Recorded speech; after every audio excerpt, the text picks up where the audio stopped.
নক্ষত্র বুদ্ধি শ্রাবক সংঘ এই ত্রিবিধ শ্রেষ্ঠ রত্নকে সর্বপ্রথমে স্মরণ করছি।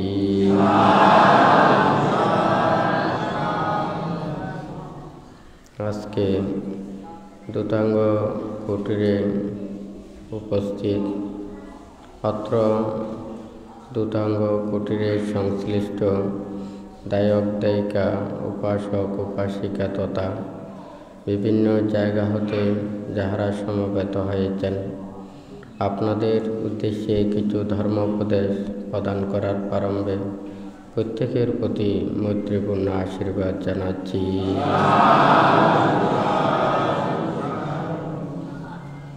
যে ধর্ম আদিতে কল্যাণ, মধ্যে কল্যাণ এবং পর্যবসানে কল্যাণ, যে ধর্ম আচরণের মাধ্যমে সকল প্রকার দুঃখ থেকে নিবৃত্তি লাভ করে নির্বাণ সত্যকে উপলব্ধি করতে পারে, সেই ধর্ম শ্রবণের পূর্বে প্রত্যেকে ত্রিরত্নের প্রতি শ্রদ্ধা উৎপন্ন করুন।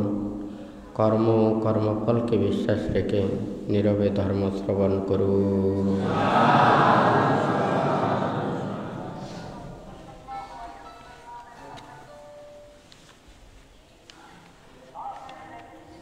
বুদ্ধ বলেছেন, বিনয় নাম বুদ্ধ শাসনস্যায়, অর্থাৎ বিনয় বুদ্ধ শাসনের আয়ু।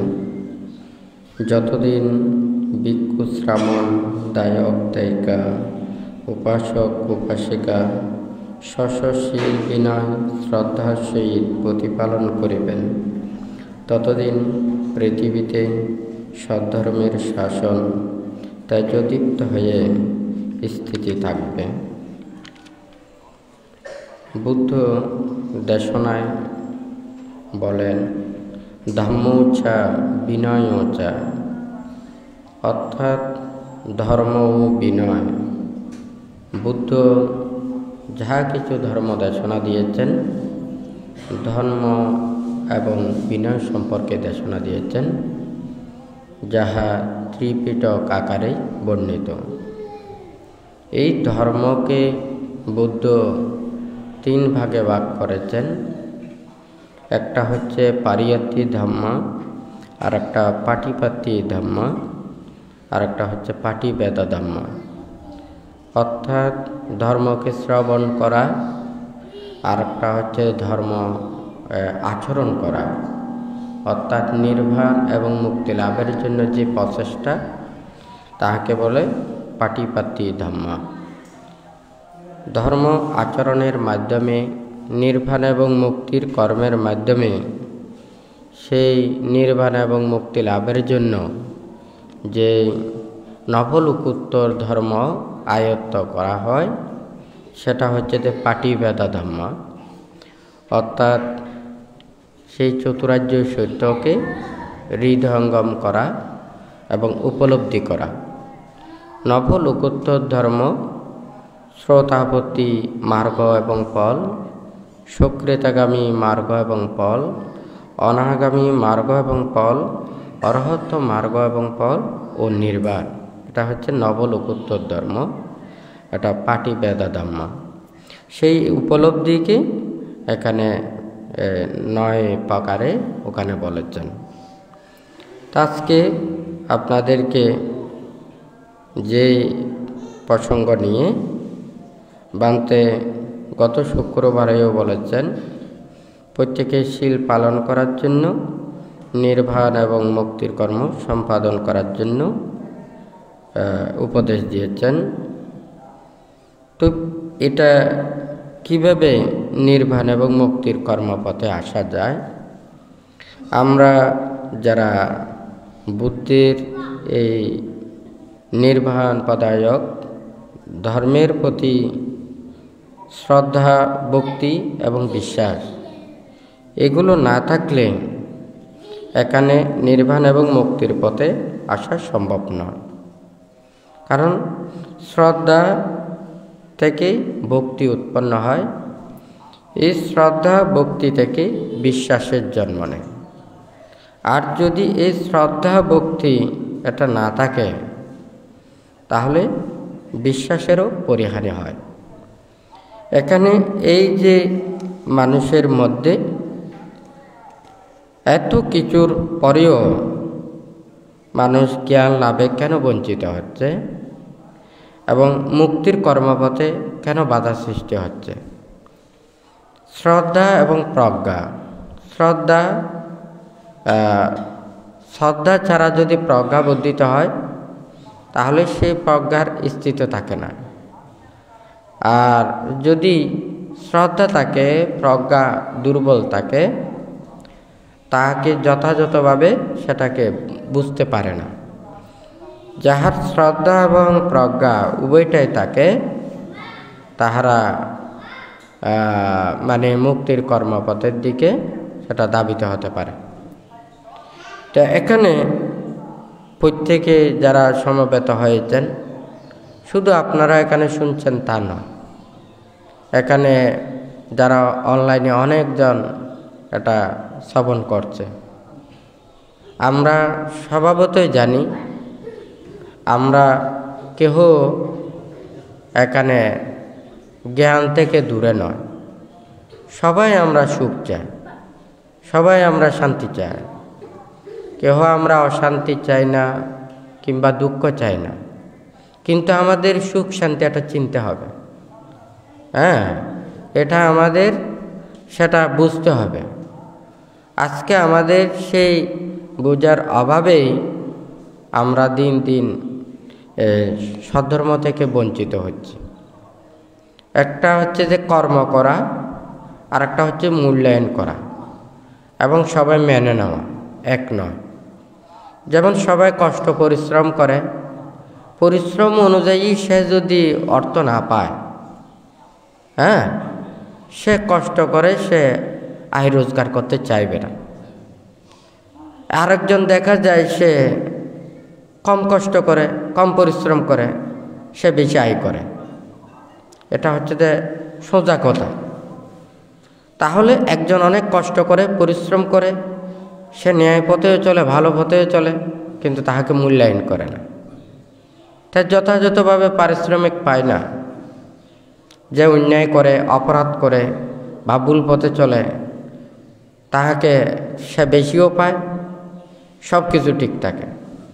তখন অটোমেটিক যে কষ্ট এবং পরিশ্রম করে সে বলবে যে আমি এত কষ্ট পরিশ্রম কেন করব?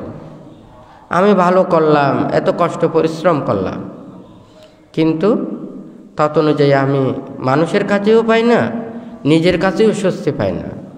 তখন সে ওই খারাপ পথটাই বেছে নেয়, হয় নাকি না? তাহলে আমাদের এই নির্বাণ এবং মুক্তিটা সবাইকে বুঝতে হবে। তো সেটা হচ্ছে যে কি নির্বাণ এবং মুক্তিটা কি? আজকে কিছু জিজ্ঞাসা করলে আপনারা অনেকেই অসুখের কথা বলেন, অসুস্থতার কথা বলেন। কেউ কিন্তু মানে রোগী হয়ে থাকতে চায় না, সবাই সুস্থভাবে থাকতে চায়, হয় নাকি না? কিন্তু আমরা তো কিছু কিছু রোগ নিজেরাই সৃষ্টি করি, কিন্তু সেই রোগ আমরা নিজেরাই সৃষ্টি করে আবার নিজেরাই এটা কষ্ট পাই, হয় নাকি না? তাহলে ঠিক তদ্রূপ নির্বাণ এবং মুক্তি বিষয়টা আমাকে বুঝতে হবে। এটা কি? এটা তো কোনো প্যাকেটের জিনিস নয়, এটা কোনো একজন অপরজনকে দিতে পারে তাও নয়। ভান্তে কিছুদিন আগেও ভান্তে বলেছেন ধর্ম এটা আচরণ করতে হবে তা আত্মশুদ্ধির জন্য, আত্মমুক্তির জন্য। ধর্মকে ধারণ করতে হবে, কিন্তু আমরা কয়জন আমাদের নিজের পরিশুদ্ধতার জন্য, নিজের মনের পাপগুলোকে দূরীভূত করার জন্য আমরা কয়জন ধর্ম আচরণ করতেছি, হয় নাকি না? এটা তো ধর্ম, এটা কোনো খাওয়ার জিনিস নয়, এটা মন পরিশুদ্ধ করার জন্যই এটা মানে উপদেশ। যেমন কাপড়ের ময়লাগুলোকে দূরীভূত করার জন্য আমরা সাবান ব্যবহার করি, সাবান এটা খাওয়ার জিনিস না, এটা বস্ত্রগুলোকে পরিষ্কার করা, হয় নাকি না? ধর্ম নিজের মনের পাপগুলোকে দূরীভূত করা, নিজের মনের মধ্যে লোভ, দেশ, মোহ, হিংসা, বিদ্বেষ, নানান প্রকারের যে অকুশল চেতনাগুলো আছে, এগুলোকে ধ্বংস করার জন্যই, এগুলো থেকে মুক্ত রাখার জন্যই সবাই ধর্মের আশ্রয়ে আসে, হয় নাকি না? ভান্তে গত শুক্রবারেও বলেছেন, ধর্ম যদি আমাদের মনের পরিশুদ্ধতা সাধনের জন্য যদি হয়, তাহলে আমরা ধর্ম আচরণ করে প্রত্যেকেই নিজের সেটা ফল লাভ করতে পারব। আর যদি এই ধর্মটা যদি স্বার্থের জন্য হয়, লাভের জন্য হয়, এটা যদি মানুষের জীবন জীবিকার জন্য হয়, তাহলে এই ধর্ম আমাদের যথাযথ উপকার করতে পারবে না। তবে ঠিক আছে, ধর্ম এখানে আদিতে কল্যাণও বলেছেন, মধ্যে কল্যাণও বলেছেন, আবার পর্যবসানে কল্যাণও বলেছেন। ধর্ম আচরণ করে আমরা লৌকিক ভোগ সম্পদেরও অধিকারী হতে পারি, স্বর্গ সুখেরও লাভ করতে পারি, ব্রহ্ম সুখও লাভ করতে পারি এবং নির্বাণ সুখও লাভ করতে পারি। একটা গাছে ওখানে ফলেরও মূল্য আছে, পাতারও আছে, কাঠেরও আছে, মূলেরও আছে, হয় নাকি না? তাহলে ঠিক তদ্রূপ আমরা যেই গাছ থেকে আমরা ফল নিই, আমরা ফলটাকেই সবচাইতে বেশি মূল্যায়ন করি, হয় নাকি না? যেমন মনে করুন, ওখানে ধান রোপণ করে না, তো ওখান থেকে ধানটাই সবাই প্রত্যাশা করে, নাড়াটা নয়। যদি বলে যে না, ওখানে ধান হয়নি, ওখানে শোভা হয়েছে, খেরগুলোও তো গরুকে খাওয়ানো যাবে, কিন্তু খেরের আশায় চাষ করবে না, ধানের আশায় চাষ করবে, হয় নাকি না? ঠিক আছে, আমরা প্রত্যেকেই এই ধর্মের কর্মপথের জন্য ওখানে অবশ্যই আমাদের মনটা লাগবে। বানতে প্রায় সময় এই কথা বললেও কিন্তু কথাটা একই রূপ নয়, কারণ আমাদের মন না থাকলে ধর্মকে উপলব্ধি করতে পারবো না। ধর্ম উপলব্ধির বিষয়। হ্যাঁ, অনুবুদ্ধ ইউ মে ধর্ম, বুদ্ধ বলেছেন আমার ধর্ম উপলব্ধির ধর্ম। অনুবুদ্ধ শব্দের অর্থ হচ্ছে উপলব্ধি। হ্যাঁ, বুদ্ধ বলেছেন আমার ধর্মটা উপলব্ধির ধর্ম, এটাকে নিজে প্রতিপালন করে এটা আয়ত্ত করতে হবে। যেমন এখানে দেখা যায় আমাদেরকে এত বেশি বুদ্ধ উপদেশ দেয় নাই। দেখুন, ওখানে পঞ্চশীল দিয়েই বা শিলাদি দিয়েই বিভাজন করেছেন। প্রথমে পঞ্চশীল দিয়েছেন, এরপরে অষ্টশীল দিয়েছেন, এরপরে 10 শীল দিয়েছেন, এরপরে 227 শীল দিয়েছেন। ভাবনা করতে বলেছেন, নিজের মনটাকে স্থির করতে বলেছেন। কারণ মন চিত্ত এটা স্থির থাকতে না পারলে ক্ষমা, ধৈর্য, মৈত্রী, অহিংসা, ত্যাগ, এই সদ্গুণগুলো যদি আমরা আয়ত্ত করতে না পারি, আমাদের যদি মনের মধ্যে লোভ, দেশ, মোহ, হিংসা, বিদ্বেষ, নানান প্রকারের এগুলো যদি জন্ম নেয়, তখন আমরা নিজেদেরকে স্থির রাখতে পারি না। একটা ছোট বিষয়ে আমরা বিরাট সমস্যা সৃষ্টি করি, হয় নাকি না? আমরা কাউকে মেনে নিতে পারি না। চিত্ত যখন চঞ্চল হয়, অস্থির হয়, বিক্ষিপ্ত হয়, সে ঠিক যখন রাখতে পারে না, সদাই যদি উত্তপ্ত আগুনের মতো যদি হয়ে যায়, যেমন ওখানে যদি আগুন জ্বলে, তার মধ্যেও প্রচণ্ড রোদ, আবার যদি ওখানে যদি হালকা হালকা দমকা হাওয়া হয়, হ্যাঁ, তখন দেখা যাবে সেই আগুনটা আরও বেশি তীব্র হয়ে যায়, হয় নাকি না? আর যদি ওই আগুনের মধ্যে যদি ওখানে ঠান্ডা বাতাস পড়ে, বৃষ্টি পড়ে, পানি পড়ে, বালি পড়ে, হ্যাঁ, তাহলে ওই পানিটা ওই আগুনটা আস্তে আস্তে নিভে যেতে থাকে। এখন উভয় দিকে যদি সবাই যদি এই উত্তপ্ত আগুনের মতো হয়ে যায়, কেউ কাউকে কোনে ত্যাগ করতে পারে না, মৈত্রী দিতে পারে না, হ্যাঁ, কারো সহ্য নেই, ধৈর্য নেই, তাহলে তো এই পুরো পৃথিবী একটা আগুনের মতো তো জ্বলবে, হয় নাকি না? বুদ্ধ বলেছেন যে কি, নাতি রাগো সামু আগ্গি, নাতি দোষ সামু কালি, নাতি মোহ সামাং জালাং, নাতি টানহা সামু নদী। হ্যাঁ, আজকে এই লোভ, দেশ, মোহ, এই তৃষ্ণার আগুনে পৃথিবীতে ধাউ ধাউ করে জ্বলছে, হয় নাকি? দাবানলের আগুনে যতটুকু মানুষের ক্ষতি করে, তার চাইতেও আমাদের মনের আগুন বেশি ক্ষতি করে। হ্যাঁ, দাবানলে কয়জন মানুষকে হত্যা করছে, কয়জন মানুষ মারা যাচ্ছে, পৃথিবীর কত টাকা ক্ষতি হচ্ছে, কিন্তু আমাদের মানুষের মনের হিংসা হাজার হাজার মানুষকে পিঁপড়ার মতো করে মারবে। কথা ঠিক আছে নাকি নেই? তাহলে মনের আগুনটা সব চাইতে বেশি আমাদেরকে ক্ষতি করছে। বুদ্ধ বলেছে যে এই লোভ, দেশ, মোহ, এই তৃষ্ণার এইগুলোর মূল কারণগুলোকে ধ্বংস করতে না পারলে কোনোদিন আমরা এই মুক্তির পথে আসতে পারব না। বুদ্ধ যা কিছু উপদেশ দিয়েছেন, শিক্ষা দিয়েছেন, হাজার হাজার লক্ষ লক্ষ কোটি কোটি ভিক্ষু সামন এবং দায়ক দায়িকা, অগণিত দায়ক দায়িকা, উপাসক উপাসিকাদেরকে মুক্তির পথে এনেছেন।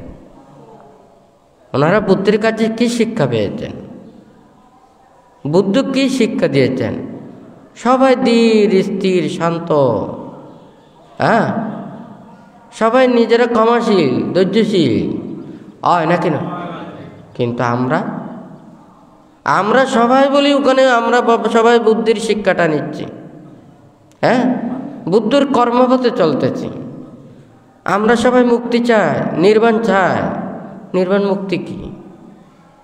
মুখ দিয়ে নির্বাণার মুক্তি নয়, এটা মন দিয়ে।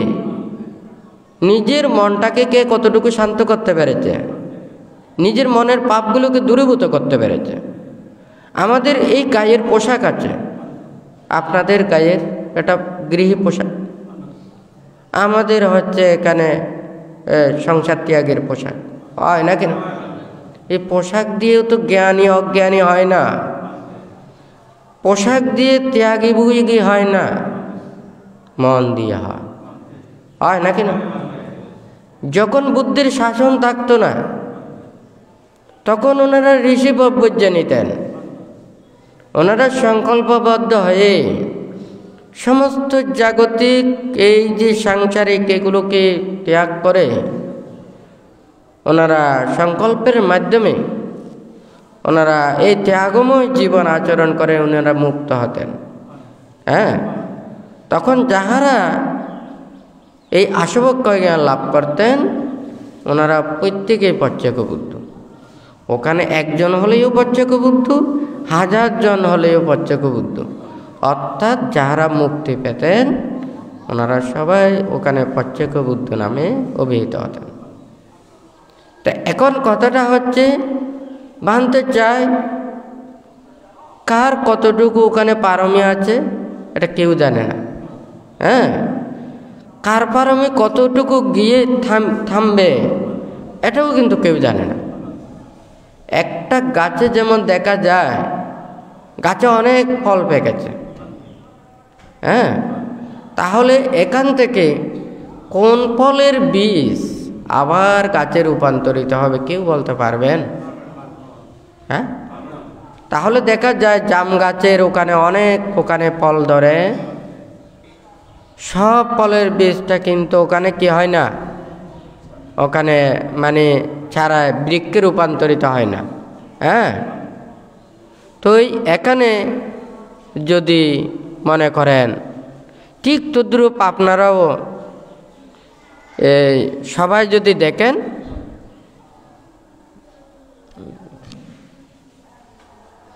তো এখানে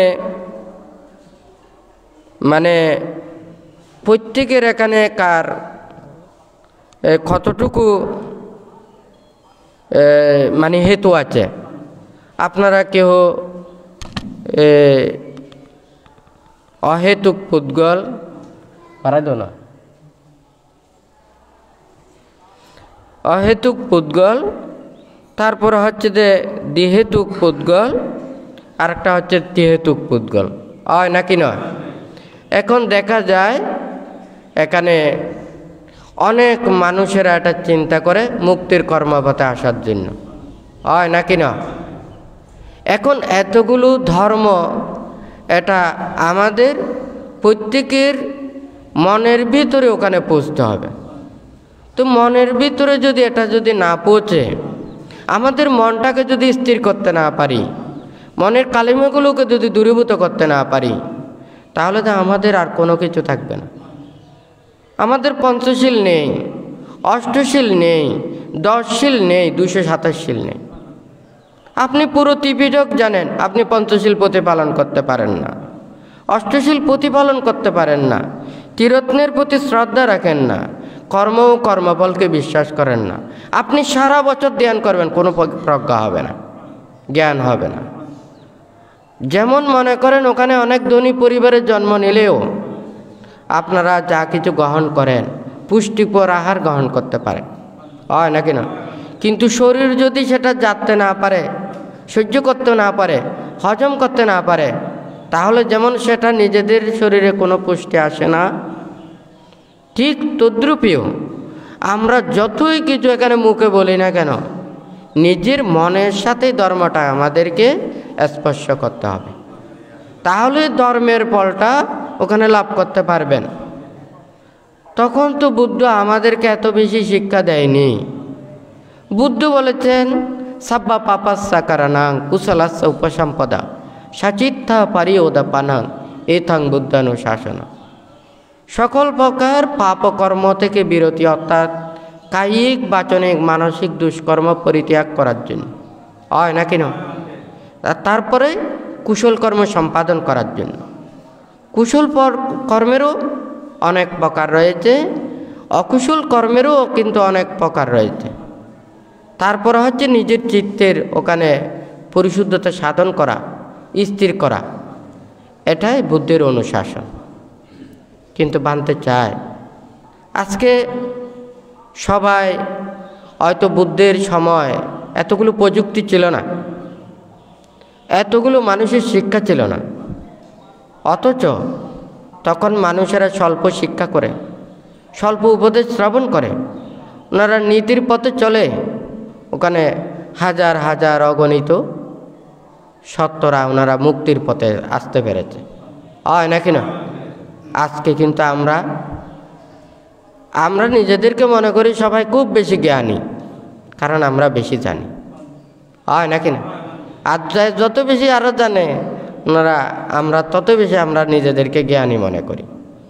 কিন্তু আমরা কতটুকু আচরণ করছি, অনুশীলন করছি, প্রতিপালন করছি, ভাবছি, চিন্তা করছি। আমরা যত বেশি জ্ঞানী হব, তত বেশি আমরা কী হব? শান্ত হব, স্থির হব, ক্ষমাশীল হব, ধৈর্যশীল হব, আমরা অহিংসপরায়ণ হব, হয় নাকি না? এখন যখন ওখানে অসুখ বিসুখ হয়, ডাক্তাররা চিকিৎসা করে, ডাক্তাররা রোগীর কাছ থেকে দেখে কতটুকু উন্নতি হচ্ছে, হ্যাঁ, রোগ বাড়তেছে নাকি কমতেছে, মানে সুখ পাচ্ছে নাকি দুঃখ পাচ্ছে, হয় নাকি না? বারবার টেস্ট করে দেখে এটার উন্নতি নাকি অবনতি, হয় নাকি না? দেখা যায় এই ওষুধটা দেওয়া হচ্ছে, তাহলে ওটা ট্রিটমেন্ট দিয়ে থাকে। আবার দেখা যায় এটা উন্নতি হচ্ছে না, তাহলে ওরা আবার চেঞ্জ করে দেয়, হয় নাকি না? কেন? আমরা নিজেরাই নিজেদেরকে পরীক্ষা করুন, আমরা নিজেরাই নিজেদেরকে তো দেখতে পারি। বুদ্ধ তো বলেছেন অপরজনকে নয়, নিজেকে দেখার জন্য, নিজেদেরকে পরীক্ষা করার জন্য, নিজেদেরকে চাওয়ার জন্য। বানতে কিছুদিন আগেও দেশনায় বলেছেন, ভাগ্য ভালো আমাদের চোখগুলো দিয়েছেন অপরজনকে দেখার জন্য, নিজেকে দেখার জন্য না। হ্যাঁ, চোখগুলো নিজের চোখ দিয়ে নিজের ফিটও দেখে না, হয় নাকি না? কিন্তু আমরা চোখ দিয়ে অপরজনের ফিটও দেখি, পুরো শরীরটাও দেখি, হয় নাকি না? তো বুদ্ধ বলেছেন যে আমাদেরকে জ্ঞান লাভের জন্য, প্রজ্ঞা লাভের জন্য নিজেকে দর্শন করতে, হ্যাঁ, আমরা নিজেদেরকে দর্শন না করে শুধু অপরজনকেই দর্শন করতে থাকি, হয় নাকি না? তা আমরা যদি নিজেরাই নিজেদেরকে দর্শন করি, বানতে চাই সবাই আমাকে ভালোও বলতে পারে কিংবা খারাপও বলতে পারে, আমাকে শ্রদ্ধাও করতে পারে অশ্রদ্ধাও করতে পারে, করে না তাও নয়, এটা সবাই জানে, হয় নাকি না? কারণ আমাদের তো শক্তি নেই, আমাদের একটা মানে সজীব তৃণকে ছাড়ার মতো শক্তিও আমাদেরকে দেয় নাই। আমাদের হাত পায়ে অনেক শক্তি থাকলেও এই হাত পাগুলো উল্টাপাল্টা কাজে ব্যবহার করার জন্যও আমরা এটা ব্যবহার করতে পারবো না। তাই বলে তো আমরা একেবারে দুর্বল নয়। হ্যাঁ, বুদ্ধ বলেছেন যে এই ক্ষমা, মৈত্রী, ত্যাগ, ধৈর্য, সহ্যটাই হচ্ছে যে ধ্যান।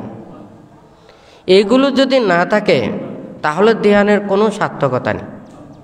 আপনারা দেখুন, এই মনটাকে স্থির করার জন্য এই ইন্দ্রিয় সংযম করা প্রয়োজন। দেহটা যত নাড়াচাড়া করবে, যত চিন্তা করবে, নানান ধরনের কাজকর্মে জড়িত থাকবে, তখন চিত্ত স্থির, বিক্ষিপ্ত, চঞ্চল, সেই কর্ম দিয়ে প্রজ্ঞা লাভ হয় না। সেই জন্য বুদ্ধ আমাদেরকে সবাইকে দিনে রাতে ওখানে ভাবনা করার জন্য বলেছেন। হ্যাঁ, নিজেকে রক্ষা করার জন্য বলেছেন, নিজের মনটাকে পরীক্ষা করার জন্য বলেছেন। আমরা কোনো কাজ করতে পারবো না। হ্যাঁ, ওখানে যাহা কিছু সব কাজকর্ম ওখানে বন্ধ করে দিয়েছেন। হ্যাঁ, কি কি কাজ করতে হবে? শুধু শীল পালন করা, আর হচ্ছে যে ত্যাগ অনুশীলন করা, নিজের মনটাকে স্থির রাখা। যতক্ষণ না পর্যন্ত সে নিজেকে মুক্ত করতে না পারে, নির্বাণ সত্যকে উপলব্ধি করতে না পারে, ততক্ষণ পর্যন্ত নিজেকে প্রচেষ্টা চালানো। এইগুলো হচ্ছে এখানে কর্মপট্টা, হয় নাকি না? তাহলে এটাকে যদি মনে করে ধ্যান কর্মটা সবচাইতে সহজ কর্ম, কিন্তু ধ্যান কর্মটাই সবচাইতে কঠিন কাজ। তো এখানে নিজের মনটাকে জয় করা। আর যদি কেউ যদি মনে করে না, আমি এখানে বসে না থেকে একটা কর্ম করি, একটা বিদ্যা শিক্ষা করি, আর একটা অন্য যে কোনো একটা কাজ করি, হ্যাঁ, এই কাজ এবং ভাবনার কাজ এক নয়। যখন ধর্মশ্রবণও কিন্তু ভাবনার অন্তর্গত। আবার সেই ধর্ম যদি ধ্যানের অন্তর্গত না হয়, চিত্ত অর্থাৎ মন এবং ধর্ম এই দুইটার সাথে যখন একীভূত হয়, তখনই ওখান থেকে প্রজ্ঞা উৎপন্ন হয়। তাহলে বুদ্ধ দেশনা শ্রবণের সাথে সাথে এখানে চতুরার্য সত্যের কথা আছে। এই চতুরার্য সত্যকে উপলব্ধিও ওখানে ভিন্নতা আছে।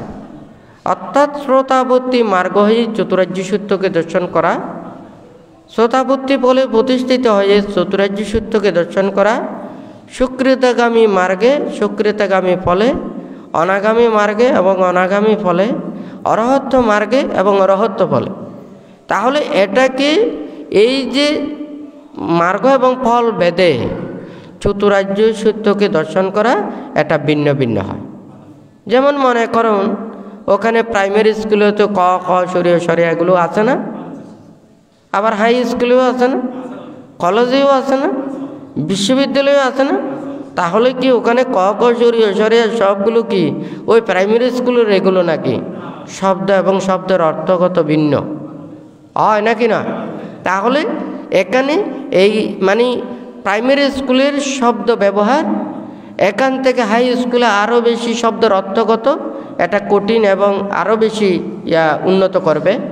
তাহলে এখান থেকে আরও উপরে, এখান থেকে আরও উপরে, হয় নাকি না? ঠিক তদ্রূপ চতুরার্য সত্যকে এইভাবে ওনারা আস্তে আস্তে বর্ধিত করে পরিপূর্ণতা সাধন করেন। তো এই সম্যক দৃষ্টি সেই চতুরার্য সত্যকে দর্শন করায় এবং সম্যক সংকল্প, এটা সংকল্পবদ্ধ হন।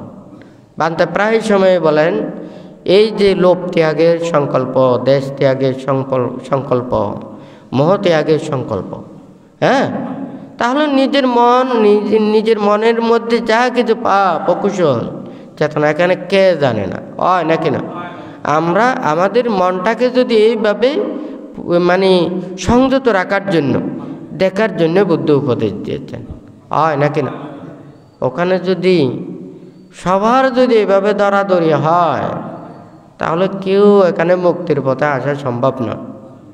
দেশে দুনিয়াতে এটা আপনি যদি মনে করেন কখন এই পৃথিবী সবাই শান্ত হয়ে যাবে, সবাই ভালো হয়ে যাবে, সবাইকে মুক্ত করতে পারবো, সবাইকে ভালো করতে পারবো, এটা সম্ভব নয়।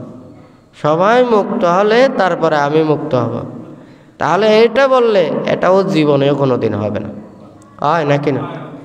বুদ্ধ তখন দেখেছে যে যাদের জন্ম জন্মান্তরের কর্মপ্রভাবের হেতু থাকতে হবে, অর্থাৎ জ্ঞান। হ্যাঁ, যেমন ওখানে মাস্টার শিক্ষা দেন, ছাত্ররা সবাই শুনে। ওখানে প্রতিটা ছাত্র কিন্তু একই নয়, কারো মেধা স্মৃতিশক্তি এটা বেশিও থাকতে পারে, কারো কমও থাকতে পারে। মাস্টার কিন্তু সবাইকে একইভাবে বুঝিয়ে দিয়েছেন, কিন্তু ছাত্ররা দেখা যাবে যে কেউ একবার বোঝানোর পরে এটা বুঝতে পেরেছে, আরেকজন যদি দুইবার বলতে হবে, তিনবার বলতে হবে, অনেকবার বলেও দেখা যাবে যে অনেক কেউ আছে যে বুঝবে না, হয় না কেন? তাহলে ওদের স্মৃতিশক্তি মেধাশক্তি এই যে জ্ঞানের তারতম্যর কারণে তাদের যেমন ভিন্নতা হয়, ঠিক তদ্রূপ বুদ্ধিরও যাহা কিছু ধর্ম উপদেশ শিক্ষা এগুলো সব ত্যাগের। হ্যাঁ, ত্যাগের এবং বিরাগের, মনটা যাহাতে ওখানে স্থির হয়, শান্ত হয়। হ্যাঁ, এই হওয়ার জন্য বুদ্ধ উপদেশগুলো দিয়েছেন। তাহলে আমরা ধর্ম শ্রবণ করতে গিয়ে, ধর্ম আচরণ করতে গিয়ে, ধর্ম কর্ম করতে গিয়ে আমরা অস্থির হই, বিক্ষিপ্ত হই, চঞ্চল হই, হয় নাকি নয়? হ্যাঁ, আমাদের ক্রোধ উৎপন্ন হয়, আমরা নিজেরাই নিজেদেরকে ঠিক রাখতে পারি না, তাহলে ওটার ধর্ম কি হয়ে যাবে, হয় নাকি না? কিন্তু এখন সবাইকে এটা বুঝতে হবে, বুদ্ধির এই কর্মপথের শিক্ষাগুলোকে সবার মনের মধ্যে ধারণ করতে হবে। বৌদ্ধ ধর্মের মূল লক্ষ্যটা হচ্ছে যে নির্বাণ। এই নির্বাণ কর্মপথের ধ্যান সেটা ঠিক আছে, আমাদের শীল বিনয় এটা লাগবে। শীল বিনয় ছাড়া ধ্যান করবেন, ওই ধ্যানে কোনো কিছু হবে না। কেন হবে না? যেমন মনে করুন আপনারা পঞ্চশীল পালন করেও ধ্যান করতে পারেন, হয় না কেন? কিন্তু পঞ্চশীল পালন করে যদি ধ্যান করেন, ওখানে পঞ্চশীলের চাইতে অষ্টশীল হলে আরও বেশি পুণ্য হবে, অর্থাৎ চিত্তটা আরও বেশি সমাধিস্থ হবে। তার চাইতে যদি কেউ যদি মনে করেন আমরা তো সবাই সংসারী, আমরা তো ভিক্ষু চমন হতে পারবো না, সংসার ত্যাগ করতে পারবো না, তাহলে কি আমরা কি এগুলো আর ওখানে মুক্তির কর্মপথে যেতে পারবো না? হ্যাঁ, কিন্তু সেটা নয়, এটা হচ্ছে মনের বিষয়। নিজের মন থেকে পাপগুলোকে দূরীভূত করতে হবে। আমরা সংকল্প নিয়েছি, কিন্তু আমরা যদি প্রতিপালন করতে না পারি, তাহলে আমাদের সেই প্রতিপালিত কিছু হবে না। তাহলে সংসারে কেন ওখানে পারেন, আবার ভিক্ষু চমন হলে কেন পারেন না? আবার দায়ক দায়িকারা পারেন না, ভিক্ষু চমন হলে পারেন, কেন পারেন?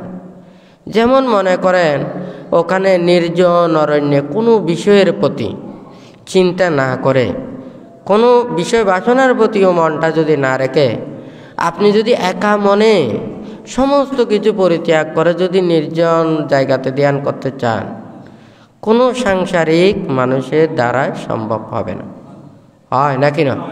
তো এইগুলোর জন্যই ওখানে শিলগুলো প্রয়োজন হয়। হ্যাঁ, আপনারা দেখুন কাঁচার রাস্তাও আছে, মাটির রাস্তা আর কি, হয় নাকি না? আবার মনে করেন ওখানে ইটের রাস্তাও আছে, হ্যাঁ, আর এমনি পাকার রাস্তাও আছে, আবার পিচ করা রাস্তাও আছে, আবার 1x1 রোডও আছে, হয় না? কথাটা ঠিক নাকি বেটি? এখন কাঁচা রাস্তা দিয়ে ওখানে হাঁটানো যায়, কিন্তু ওখানে গাড়ি নিয়ে কষ্ট হবে, হয় নাকি? যত রাস্তা উন্নত হবে তত বেশি ওখানে গাড়ি দিয়ে তত ভালো হবে, হয় নাকি না? আবার উন্নত রাস্তা ওখানে কিন্তু হেঁটে গেলে কিন্তু কষ্ট বেশি, হয় নাকি না? তাহলে ওই কাঁচার রাস্তাতে হেঁটে যাওয়া ভালো, আর ওই উন্নত রাস্তাতে গাড়ি দিয়ে ভালো। হ্যাঁ, ঠিক তদ্রূপেও ওখানে যখন বুদ্ধ এইভাবে ত্যাগের কথাটা বলেছেন, তখন কিন্তু তাহাদেরকে সর্ববিষয়ে এগুলো পরিত্যাগ করে একচিত্তে একা মনে, যেমন ওখানে আমাদেরকে অষ্টপরিষ্কার নিয়ে থাকতে বলেছে। কেন? আমার অষ্টপরিষ্কার ছাড়া যদি আরও একটা যদি তোয়ালও যদি থাকে, মনটা ওইদিকে বেঁচে থাকে। হ্যাঁ, ওখানে যদি আরও একটা জিনিস থাকে, ওটা বিছছে, ওটা নষ্ট হচ্ছে, ওটা আবার সংরক্ষণ করতে হচ্ছে, এটা আবার চড়ে নিচ্ছে কিনা, হয় না কিনা? আবার যদি এটা নষ্ট হয়, মনের মধ্যে নানান কিছু উৎপন্ন হচ্ছে, হয় না কিনা? তো বুদ্ধ আমাদেরকে কি বলেছেন? ওখানে আহারের জন্যও চিন্তা করিবে না, কোথায় থাকিবে ওটাও চিন্তা করিবে না, কোন বস্ত্র পরিধান করিবে ওটাও তুমি চিন্তা করিবে না, কখন তুমি অসুখ বিসুখ হইলে তুমি কি ওষুধ পাবে, সেবা যত্ন পাবে, এটাও চিন্তা করিও না। আহার, বস্ত্র, বাসস্থান এবং ওষুধ প্রত্যয়, এগুলোর প্রতি সম্পূর্ণ তুমি অনাসক্তভাবে থাকিয়া শুধুমাত্র এই দেহটাকে রক্ষা করে তুমি শুধু মুক্তির কর্মপথে ওখানে এগিয়ে যাও, হয় নাকি না? তো যাই হোক, আমাদের সবাইকে বুঝতে হবে, শুধু আমাকে না, আপনাদেরকেও বুঝতে হবে। আপনারা চান আমরা যদি ভিক্ষু সামনেরা, আমরা যদি প্রজ্ঞা মার্গে যদি উন্নত হই, আমরা যদি শীল বিনয় ধর্ম আচরণ করি, আমরা যদি সমাধি প্রায়ণ হই, হ্যাঁ, প্রজ্ঞা জ্ঞান লাভ করি, আপনারাও পুণ্যের অধিকারী হবেন, হয় নাকি না? আপনার চতুর্বৈত্য আদি দিয়ে আপনারা বিপুল পুণ্যের অধিকারী হবেন, হয় নাকি না? কিন্তু আপনারা দান ধর্ম পুণ্য কর্ম করতে করতে যদি আমাদের শীল বিনয় ধর্ম এটা যদি লঙ্ঘিত হয়ে যায়, হ্যাঁ, আমাদের যদি শীল সমাধি প্রজ্ঞার বর্ধিত যদি না হয়, আমাদের যদি এগুলো যদি উন্নতি না হয়, একটা হচ্ছে যে ক্ষেত্র আর একটা হচ্ছে চাষা, জমিটা উর্বর থাকতে হবে, হয় নাকি না? সেই জন্য বান্ধব বলেছে যে জমিতে ওখানে উর্বর রাখলে জমিতে ফল ভালো পাওয়া যায়। হ্যাঁ, ওই সিটাঙ্গা হদায় আছে না, ওখানে তহকেন নাকি করলে ওই জমিটা নাকি নষ্ট হয়ে যায়, হয় নাকি না? তখন ওই জমির যখন উর্বরতা যখন নষ্ট হয়ে যায়, তখন ওখানে ভালো ফল আসে না, হয় নাকি না? তা আপনারা যথাযথ ধর্ম জেনে ভানতে বলেছেন প্রতিটা বৌদ্ধ পরিবারে পাতিমক্ষ বই রাখার জন্য, আমাদেরকে সেবা যত্ন করার জন্য। হ্যাঁ, সেই পাতিমক্ষ হচ্ছে যে প্রতিনিয়ত যেটা মক্কের দিকে নিয়ে যায়, সেটা হচ্ছে পাতিমক্ষ। আপনারা তো প্রতিপালন করতে পারেন না। আমরা যারা ভিক্ষু সম্পন্ন ওখানে হয়, সংসার থেকে সংসার পরিত্যাগ করে, ওনারা এই শীল বিনয় ধর্ম আচরণ করে প্রতিনিয়ত মক্কের দিকে নিয়ে যাবে নির্বাণের দিকে যাবে, হয় নাকি না? আপনারা মুক্তি চান না, আপনারা নির্বাণ চান না, তাহলে আপনাদের যদি নির্বাণ চান, মুক্তি চান, তাহলে এই মুক্তির শিক্ষা তো আপনাদেরকে তো লাগবে, হয় নাকি না? আপনারা যদি আমাদেরকে যারা ভিক্ষু সামন তাহাদেরকে যদি যথাযথভাবে যদি না চান, তাহলে ওনাদেরকে শীল বিনয় ভঙ্গ করতে হবে, হয় নাকি না? আর আপনারা শীল বিনয় জেনে ওনাদেরকে যদি যথাযথভাবে সেবা যত্ন করেন, ওনাদেরকে যদি পূজা করেন, ওনাদেরকে রক্ষণাবেক্ষণ করেন, ওনারাও শীল সমাধি প্রজ্ঞার সেটা দিন দিন বর্ধিত হবে, আপনারাও যা কিছু দেবেন এটাও বিপুল পুণ্যের অধিকারী হবেন এবং উভয়ই নির্বাণ এবং মুক্তির কর্মপথে আসবে। কথাটা ঠিক নাকি বেঠিক? ওই বান্তার কথাগুলো ভালো লাগে না, হয় নাকি না? কিছুদিন আগেও বানতে বলেছে তো, আমি আপনাদের লাভের কথা বলতে পারবো না, ক্ষতির কথা বলবো। হ্যাঁ, আপনারা তো শুধু বাড়াইতেই চাইবেন, বানতে বলবে যে কমানোর জন্য। বানতে এখন বলেছে না, তাহলে ওই সংসার পরিত্যাগ করে এটা অষ্টপরিষ্কারের এই দিকে আনা, হয় নাকি না? অর্থাৎ মন চিত্তটা যাতে বাইরের দিকে না থাকে। কিন্তু আপনারা সংসারের মধ্যে কত দায়িত্ব, কত চিন্তা, হয় নাকি না? যারা বিদ্যা হয়েছে, এখন দিনে রাতে ভাবনা করালেও ওই সারা জীবন ছেলে মেয়ে নাতি পতি ঘর সংসার একটার পরে একটা আসবে, এইদিকে ফুলের কমের বলবে, টানের ফেলার বলবে, খানিকক্ষণ পরে মনটা চলে যাবে ওইদিকে। ওই স্রোতে যেমন কোনো একটা জিনিসকে ওখানে আটকানো কঠিন, ঠিক তদ্রূপই সারা জীবনের কর্মকাণ্ড এগুলো সব সময় মনের মধ্যে এসে যাবে, হয় নাকি না? এটাই হচ্ছে যে সংসার, হয় নাকি না? তুই ওখানে যখন ওখানে কর্মগুলো ওখানে প্রত্যেকেরই সংসারের মধ্যে থাকতে হয়, কিন্তু আপনাদেরকে তো বলি নাই, হ্যাঁ আপনাদেরকে বলি নাই যে আপনারা সেবা যত্ন করবেন না, দেখবেন না, সেই জন্য তো বলতে ওই 38 প্রকার মঙ্গলের কথাগুলো বলেছেন, হয় নাকি না? ধর্ম তো জীবনযাপনের জন্য বলেছেন, নির্বাণ এবং মুক্তির কথা ভাবার জন্য বলেছেন। যতটুকু পারেন ধর্ম এবং কর্মপথে চলে, যাহাতে প্রত্যেকেই নির্বাণ এবং মুক্তির কর্মপথে আসতে পারে, সেটা মনের মধ্যে থাকতে হবে। বুদ্ধি জ্ঞান লাভের পরে যখন দেখেছেন যে আমার তো আর কোনো রাজ্যের প্রয়োজন নেই, আমার ধন সম্পদের প্রয়োজন নেই, আমার কোনো রাজত্বের প্রয়োজন নেই, আমার প্রভাবপত্তির প্রয়োজন নেই, আমাকে সবাইকে মুক্তির পথে আনারই এটাই প্রয়োজন, সেই জন্য ওখানে যাদেরকে পেরেছেন উনি সবাইকে সংসার ত্যাগ করে এই মুক্তির কর্মপথে এনেছেন, হয় নাকি না?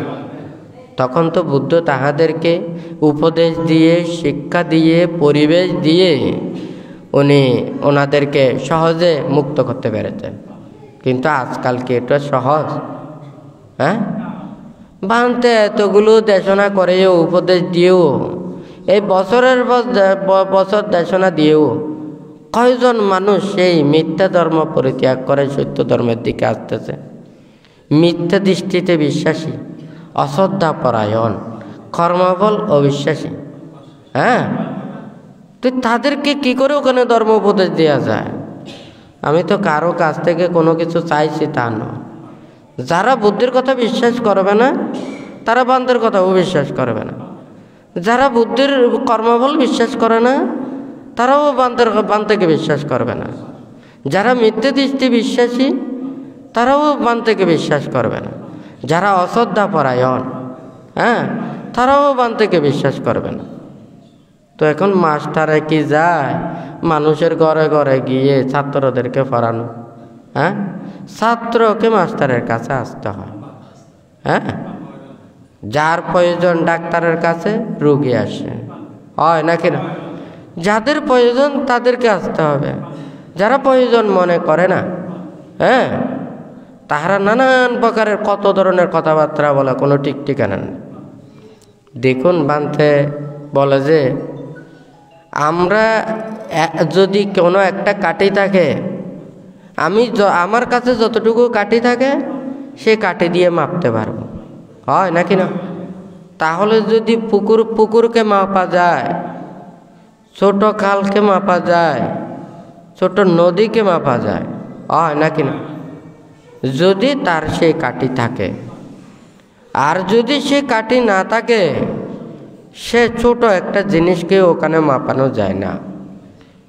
তাহলে বুদ্ধির শীল, বিনয়, ধর্ম, নিয়ম, নীতি, শিক্ষা, বুদ্ধির গুণগুলো, বুদ্ধ কতটুকু ত্যাগী, আমরা সামান্য কিছু ত্যাগ করতে পারি না।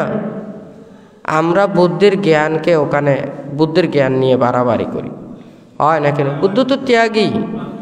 বুদ্ধ বলেছেন ত্যাগ করতে করতে যখন আর ত্যাগের কোনো কিছু থাকবে না, তখন হচ্ছে যে নির্বাণ। হ্যাঁ, মানে সব কিছু ত্যাগ করেছেন, নিজের দেহটাকেও ত্যাগ করেছেন। হ্যাঁ, দেহের মায়া, মমতা, স্নেহ, হ্যাঁ, আপনারা কি পারছেন? আপনাদের তো দেহের মধ্যে একটা বেদনা উৎপন্ন হলে ওখানে দৌড়াদৌড়ি করতে হয়, দেহের অস্থিরতা সৃষ্টি হয়, হয় নাকি নয়? এইদিকে ব্যথা, এইদিকে ব্যথা, হয় নাকি নয়? আরও নানান ধরনের সমস্যা, গাটাকে স্থির করতে পারেন না। হ্যাঁ, তাহলে যদি মনে করেন নিজের দেহটাকেও যদি এটা স্থির করতে না পারে, তো দেহটাকে, দেহটার মায়া, মমতা, স্নেহ এগুলোকে পরিত্যাগ করতে পারবেন? এই দেহটা তো দুঃখের বোঝা। কেউ কি দুঃখের বোঝা মনে করে? এটা মনে করে যে সবচাইতে সুখের ভাণ্ডার, হয় নাকি না? কিন্তু এই দেহটা হচ্ছে যে সবচাইতে দুঃখপূর্ণ। তো বুদ্ধ বলেছেন যারা অন্তিম দেহকে ধারণ করেন অর্থাৎ দেহকে জয় করেন, মনটাকে জয় করেন, দেহটাকে জয় করেন, ওনারা দেহের জন্য চিন্তা করেন না, হ্যাঁ, মনটাকে রক্ষা করার জন্য চিন্তা করেন। তাহলে এই দেহটাকে জয় করতে পারলে পুনঃ আর দেহ ধারণ করতে হবে না। আবার যদি কেউ যদি মনে করে না এই দেহের প্রয়োজন নাই, যার আগে মানে যে যেতে পারে, হ্যাঁ, নিজেকে নিজে ওইভাবে হত্যা করলেও এই যাওয়াটা ঠিক হবে না।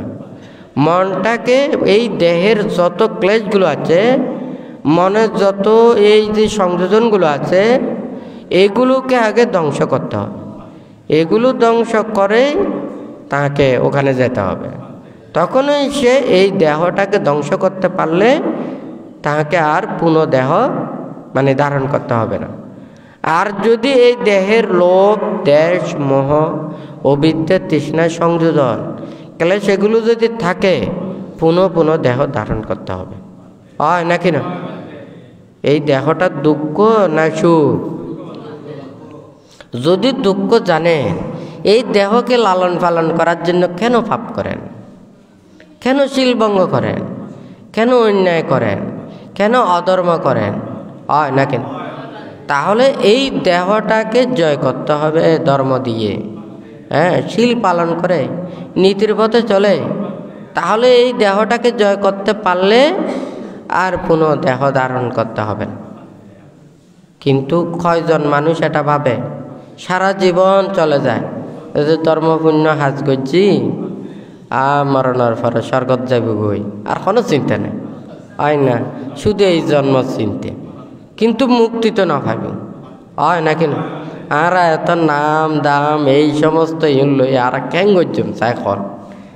এখন মনে করেন রাজা হই, এখন রাজা মরে যদি আবার যদি পশু পাখি কুলে জন্ম নেয়, এই পশু পাখি এবার যদি হয়তো এবার রাজা আছিল, এবার রাজার মতো সম্মান করিব না, হ্যাঁ? কিন্তু রাজার টোলারে লইনে তো ব্যাগ কোনে সম্মান করিব, হয় নাকি না? কিন্তু এই রাজা তো মৃত্যুর পরে যায় না, আবার কি জন্মই পশু পাখি কুলে জন্ম নিই, হয় না? ওনারা কি জন্ম জন্মান্তর বিশ্বাস করেন না? কর্মফল বিশ্বাস করেন না? হ্যাঁ, বৌদ্ধ নাম হয় দে, বৌদ্ধরা কর্মফল বিশ্বাস না করে। হ্যাঁ, জন্ম জন্মান্তর হলেও এই জন্মরা শুধু বিশ্বাস করে, পরবর্তী আর জন্ম আছে না নাই কইতে পারে, হয় না? তো এদিকে করে যদি ধর্ম আচরণ করে কোনোদিন মুক্তির পতন দিন হয়। হ্যাঁ, আর এই শব্দরে প্রয়োগ করতে, শব্দরে ব্যবহার করতে, যেন মনে করেন ফা আজ যদি উল্টো উল্টো হতা হই, হ্যাঁ, অধর্ম যদি হতা হই তলি যেন পাপ হইব, হয় না? আবার যদি যদি ধর্ম তো হই, নীতি হই, তলি পাপ নই, হয় না? এই মুখ বহুত কিছু, মুখ ইয়ানোর কোনোদিন সামান্য মনে নগর্য। এই মুখ যদি না থাকে অনেক জ্ঞানীও অন্য পারিবেন, অজ্ঞানীও অন্য পারিবেন, খারাপ ব্যবহারকারীও অন্য পারিবেন, প্রফেসরও অন্য পারিবেন, মাস্টারও অন্য পারিবেন, হয় না? হ্যাঁ, আর এন দিনে মানে মুখ দিনে পালা হতো হন যায়, খারাপ কত হন যায়, হ্যাঁ, মনের ভিতরের জ্ঞানের হতো হন যায়, কুবুদ্ধিও হন যায়, হয় নাকি না? অর্থাৎ এই মুখ জ্ঞানের যদি ভালো মতো ব্যবহার না করে তৈলি মনে করেন সব চাইতে খারাপ জিনিসের মতো হয়ে যাবে কিন্তু এই মুখটা, হয় না? আর যদি এই মুখরে যদি অনেক ভালো ব্যবহার করেন তৈলি অনেক মানুষের উপহার করতে পারিবে।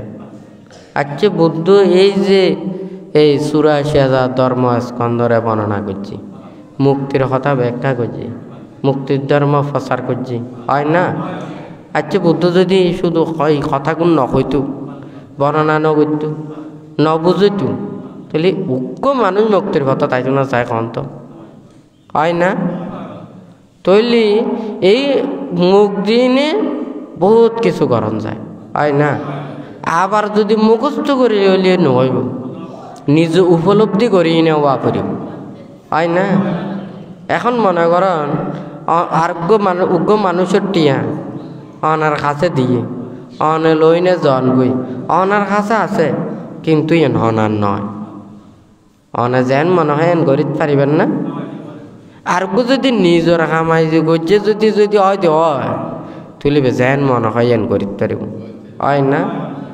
দেখল তলা হয় দেখি গ্রন্থগত বিদ্যান আর ফরস্ত ধর হয় না। আর যদি নিজের আয়ত্তগত যদি হয় বানতে হয়ে দেখি সমুদ্রের মধ্যে থাকিও যে সাঁতার জানে বেতন ডর ন লাগে হয় না। আর যে সাঁতার ন জানে ফৈরুর ফারত গেলিয়ে ডরলায় হয় না। শিল বিনয় ধর্ম আচরণ করিবেন তৈলে ধর্ম ফতেখনও ডর ন লাগে হয় না। আর যদি শিল বিনয় ধর্ম ফত যদি নচলন অনে বিহারত যাইতেও ওনার মন মধ্যে খারাপ লাগে সংকোচতা লাগবে সৎ পুণ্য কর্ম জাতীয় খারাপ লাগিব নাকি না লাগিব। আর শিল ফালালি ধর্মপথ চলিলি নীতির পথ চলিলি হ্যাঁ তলি ধর্মস্থানত যাতে খারাপ না লাগে ধর্ম হতা উনতে খারাপ না লাগে তলি ধর্ম হামগত্যও খারাপ না লাগে হয় নাকি না।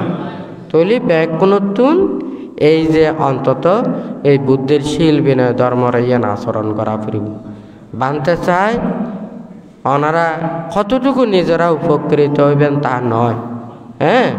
কিন্তু এই বুদ্ধির ধর্ম উপদেশ শিক্ষা গান ওনারা ব্যাগ কোনো ইয়ান আচরণ করিবেন যদি আচরণ করেন যদি ওনারা যদি নিজেরাই বুঝিত পারেন জানিত পারেন নিজের মনের যদি স্থির করিত পারেন হ্যাঁ মনের ফাঁপিনরা যদি ওনারা দূরীভূত করিতে পারেন হয় না।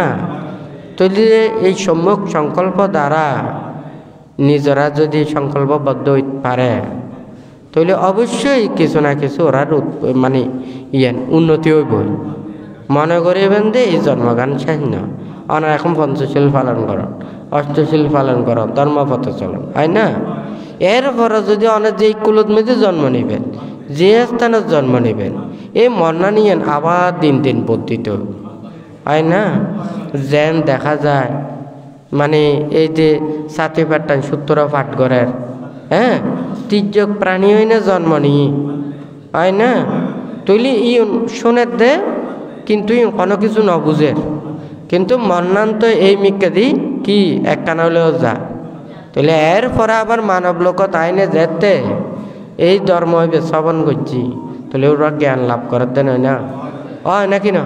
তৈলি এই ধর্ম চিন্তা জ্ঞান অন্তরণ মধ্যে জাগ্রত হইলি পরবর্তীতে যেহেতু আবার যদি ত্রিহেতুক পুদ্গলই আবার যদি এই ধর্ম বেড়ে যদি শ্রবণ করে ওরা ধর্ম শ্রবণের গণনের সাথে সাথে ওরা জ্ঞান প্রজ্ঞা লাভ করিতে পারিব এলা কথা বুঝতে পারছি না। তো যাই হোক ওনারা ব্যাগ কোনে বুদ্ধের প্রতি ধর্মের প্রতি শ্রদ্ধা ইয়ান রাখিবেন। শ্রদ্ধা ভক্তি নতা গেলে বিশ্বাসান উৎপন্ন নয় হ্যাঁ। তার মানে ধর্মের এই তিরন্নের শ্রদ্ধা কর্মফল প্রতি বিশ্বাস হয় না। যদি মনে করেন ইয়ে ন থাকে তাহলে অনার এই যা কিছু উপদেশ আছে বুদ্ধর হতা আছে কবদিন মধ্যে কল্প হত দে জাতক হত দে হয় না ঘটনা হত দে ইউন হয় না নয় হয় না নয়। এখন ইউন হয় নাকি নয় ইউন আর জানানোর বিষয় না। মানুষ নাটক সিনেমা প্রত্যেক দিন ন দেখে না ন দেখে আরো হত বৈজ্ঞানিককে শোষা ন দেখে কে ওনারা সিনেমার মধ্যে ন দেখুন না হ্যাঁ। তৈলি দেখা যাতে করণ মধ্যেও কোনো কিছু নাই হিন্দি তো রাজার অভিনয় করেন হয় না ধনির অভিনয় করেন হয় নাকি না। তো মানুষেরা এই চায় দে না তুই নতুন শিক্ষা নে দে হয় না। তা আরা তো ধর্ম ইনকিলে ইয়ে হল তো কর্মফলের বিশ্বাস করি ফেললাই হয় না। জন্ম জন্মান্তর বিশ্বাস করে ফেললাই কর্মফল বিশ্বাস করে ফেললাই। আরা যদি ইন শুনি না যদি কর্মফলের বিশ্বাস করি জন্ম জন্মান্তরের বিশ্বাস করি এবং মুক্তির লাই যদি প্রচেষ্টা চালাই নিজের মন চিত্র যদি স্থির করি তাহলে এইন শোনানোর সার্থকতা আছে হয় নাকি না। আর যদি ইন শুনিও যদি আমি কর্মফল বিশ্বাস না করি জন্ম জন্মান্তর বিশ্বাস না করি তাহলে এটাই কোনো কিছু খাব নয় হয় নাকি না। ঠিক তদ্রূপেও বুদ্ধ এটিককে নিয়ে যদি হয় মানুষের আর বুঝে বেলাইতে হওয়া করিব হয় নাকি না। একেবারে বেগুন তো আয়তো যাইলি কোনোদিন সম্ভব নয়। এখন যদি সন্দেহ হয় আমি পাত খাইম দে যে তার নুন যে শিল ফালায় তাহলে ওই সেটা করিব আয় না কথা ঠিক আছে না আই দোয়ানতুন লইম দে জিনিস খাইম যে মানুষ সত্য কথা কয় মিছা কথা কয় দিবে তো নলই আয় না ওইসে মরা পড়িব তেন ফুরু না নফরিব এই দিকেন কিছু তোয়ালি তোলে তো সম্ভব নয় এখন সে হাঁটিবে খড়া বানাইয়ে কতুম বানাইয়ে করে খনা খাচারা হইলি গরল লই যে দুই নে পরিবেন ওই গেল গই হয় নাকি নয় এত বইতে তোয়াই তো তাইলে দেখা যাবে তো একেবারেই বৌদ্ধ শেষ হয়ে যাবে গই হ্যাঁ তো যাই হোক ব্যাগ কোনে ওনারা শিল বিনয় ধর্ম আচরণ করি না যাতে শিল বিনয় রক্ষা করি নে ব্যাগ কোনে বুদ্ধ শাসনরে ওনারা শ্রীবৃদ্ধি করি বেলায় চেষ্টা করিবেন এই রূপে মনের মধ্যে ওনারা চেতনা গান রাখি বুদ্ধ ধর্ম সংঘর কাছে আশীর্বাদ প্রার্থনা করি 3 বার সাধুবাদ প্রদান করেন।